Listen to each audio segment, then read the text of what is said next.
Hello students, कैसे हैं आप सब। आशा करती हूँ आप बहुत ही अच्छे होंगे। और मैं मीता सिंह, रुचि क्लासेस 71 में आपका फिर से बहुत बहुत स्वागत है।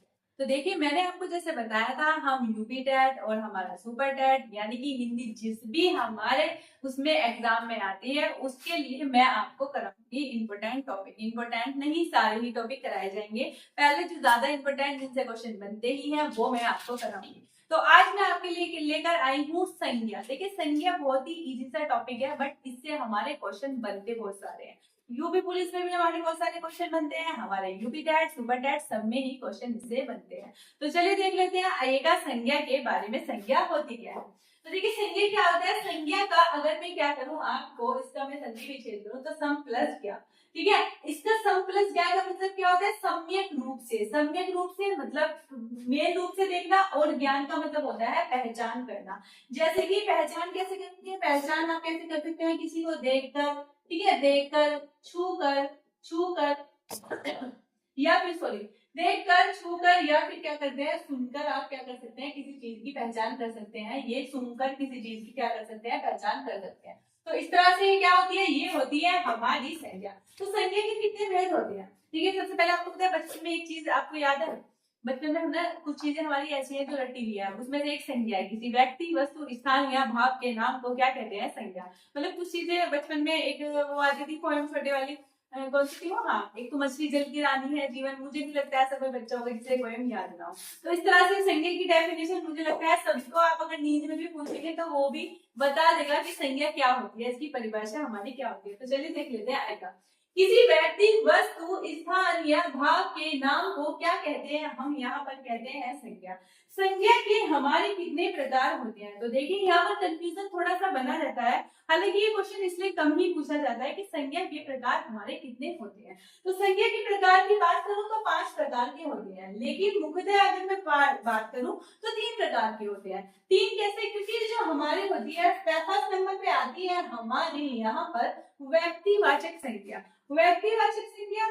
सेकंड नंबर की बात करूं तो जातिवाचक संज्ञा, और थर्ड नंबर पे आती है भाववाचक। तो ये जो पार्ट माने गए हैं कौन से, यानी कि हमारा समूहवाचक और जो द्रव्यवाचक है, ये किसके हमारे तहत माने गए हैं, ये हमारे किसमें आते हैं, ये हमारे आते हैं जातिवाचक में। तो इसीलिए अगर आपसे मुख्यतः पूछा जाए तो यहाँ पर 3 पार्ट हो जाते हैं, लेकिन संज्ञा आपसे पूछा जाए कितने प्रकार की, तो वो हमारी होती है 5 ही प्रकार की। अब चलिए देख लेते हैं व्यक्तिवाचक संज्ञा हमारी होती क्या है आएगा। देखिए, व्यक्तिवाचक संज्ञा, व्यक्तिवाचक संज्ञा में क्या होता है, जैसे डेफिनेशन है यहाँ, किसी व्यक्ति, यानी कि यहाँ पर तो किसी व्यक्ति, किसी विशेष व्यक्ति, वस्तु, स्थान या भाव के नाम को हम संज्ञा कहते हैं। यहाँ पर इसकी डेफिनेशन हमारी ये बन जाएगी। जैसे श्याम, देखिए श्याम एक नाम है। श्याम आप कहेंगे, श्याम तो बहुत सारे बंदों का नाम है, तो फिर ये कैसे, मतलब अलग अलग बंदे हैं। लेकिन देखिए क्या होता है, मान लीजिए किसी कक्षा में मान लीजिए 6 लड़कों का नाम श्याम है, तो क्या वहां पर वो व्यक्तिवाचक संज्ञा हो जाएगी, क्वेश्चन ये बनता है।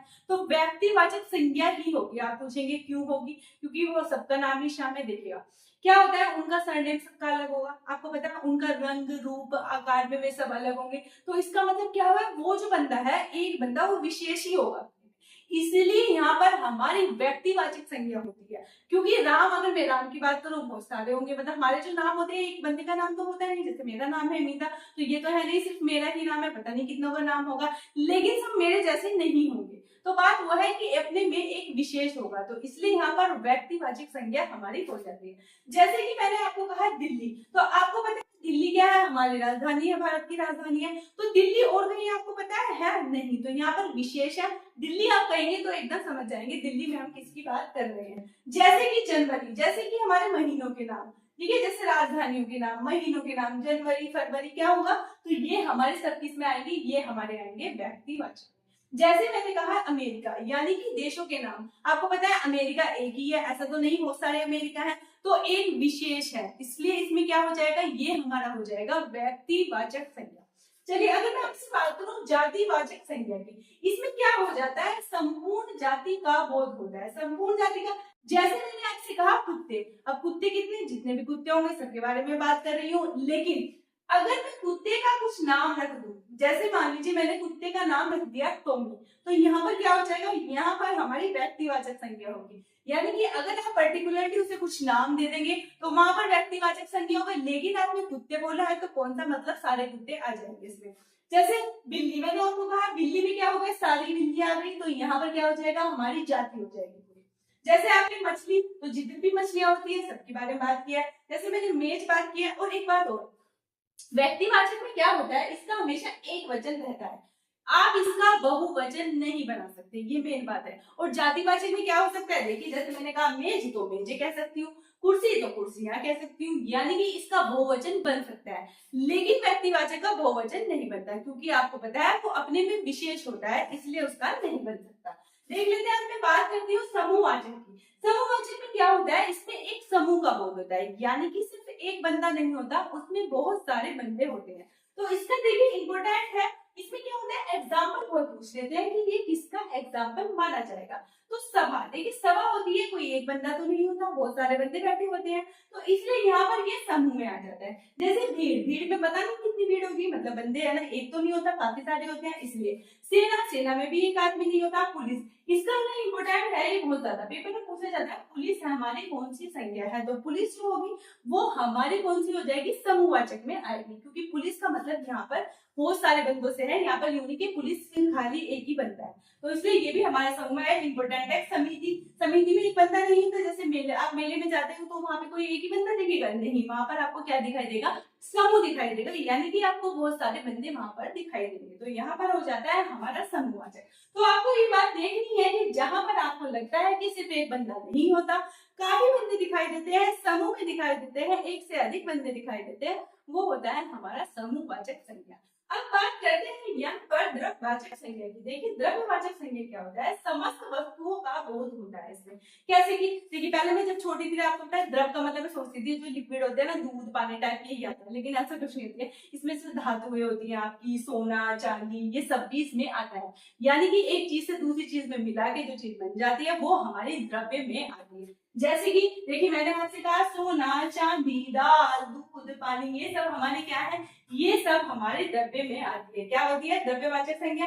द्रव्यवाचक संज्ञा में वस्तुएं सोना चांदी दूध पानी, ये सब किसमें आती है, हमारे द्रव्यवाचक में आती है, ये भी हमारा इंपॉर्टेंट है। हालांकि मैं बात करूं, ये दोनों जातिवाचक के ही पार्ट है, जातिवाचक के पार्ट समूहवाचक और कौन सा द्रव्यवाचक, जातिवाचक के ही पार्ट है। अगर मैं आपको कहती हूँ संज्ञा 3 है तो वो इसके अकॉर्डिंग 3 है, लेकिन वैसे हमारी संज्ञा 5 है, तो इसलिए क्वेश्चन थोड़ा कम बनता है कि संज्ञा हमारी कितनी है। चलिए अब बात कर लेते हैं भाववाचक संज्ञा की। इंपॉर्टेंट है भाववाचक संज्ञा की कैसे होती है, देखिए जिसमें वस्तु के गुण दोष या दशा का बोध होता है, वस्तु के गुण दोष या दशा का बोध होता है, उसे हम कहते हैं, क्या कहते हैं, भाववाचक संज्ञा कहते हैं।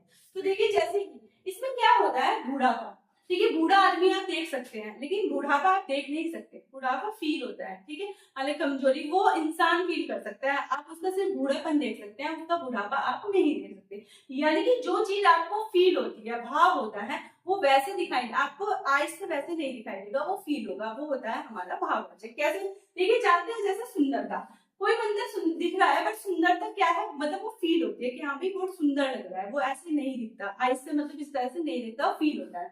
जैसे मैंने आपको कहा गर्मी, ठीक है, गर्म है, गर्मी लग रही है, तो गर्मी आपको फील हो रही है, अंदर से महसूस हो रही है, तो वो क्या हो जाएगा, हमारा भाववाचक में ही आएगा। जैसे थकावट, मैंने कहा आप कह रही है मुझे थकावट हो रही है, तो थकावट ऐसे मुझे थोड़ा ना दिखेगी, मतलब किसी को भी दिख सकती है, अगर आपने कहा वो आपको फील हो रही है कि आपको थकान महसूस हो रही है, आप थके हुए हैं, तो ये क्या होता है, हमारा भाव होता है, तो इसलिए इस तरह से दिखाई नहीं देता, ये हमारा क्या होता है, फील होता है। तो ये बात याद रखनी है, इसकी काफी क्वेश्चन बनते हैं, जैसे इसमें पा ता, आपको जैसे आवट आहट इस तरह के वर्ड आपको दिखाई दे, वहां पर हो जाता है हमारा भाववाचक संज्ञा।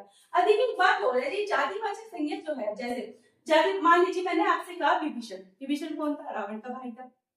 अगर मैं आपसे कहती हूँ आज विभीषणों की कमी नहीं है, तो यहाँ पर कौन सी संज्ञा हो जाएगी, तो देखिए यहाँ पर विभीषणों की, मैंने ऐसी बात कही थी कि यहाँ पर हमारे व्यक्तिवाचक में कभी भी बहुवचन नहीं बनता, यहाँ पर मैंने विभीषणों यानी कि बहुवचन बना दिया है, तो यहाँ पर विभीषण जो है वो हमारा व्यक्तिवाचक में नहीं बल्कि हमारा जातिवाचक में यूज होगा, तो ये बात आपको अच्छे से याद रखनी है। जैसे यहाँ पर जयचंदों की कमी नहीं है, तो अगर मैं खाली जयचंद की बात कहूंगी तो वो व्यक्तिवाचक होगा, अगर मैं जयचंदो लगा दूंगी यानी कि बहुवचन बना देती हूँ तब वो हमारा हो जाएगा जातिवाचक। तो इस तरह से ये हमारे संज्ञा कितने पार्ट हो गए, 5 पार्ट जो मैंने आपको बताए, आपको याद रखने का। और प्लीज बताइएगा आपको वीडियो कैसी लगी, और इस नेक्स्ट वीडियो में मैं आपको बताऊंगी सर्वनाम के बारे में, और इसके आपको मैं क्वेश्चन भी कराऊंगी। तो आज के लिए इतना ही, थैंक यू।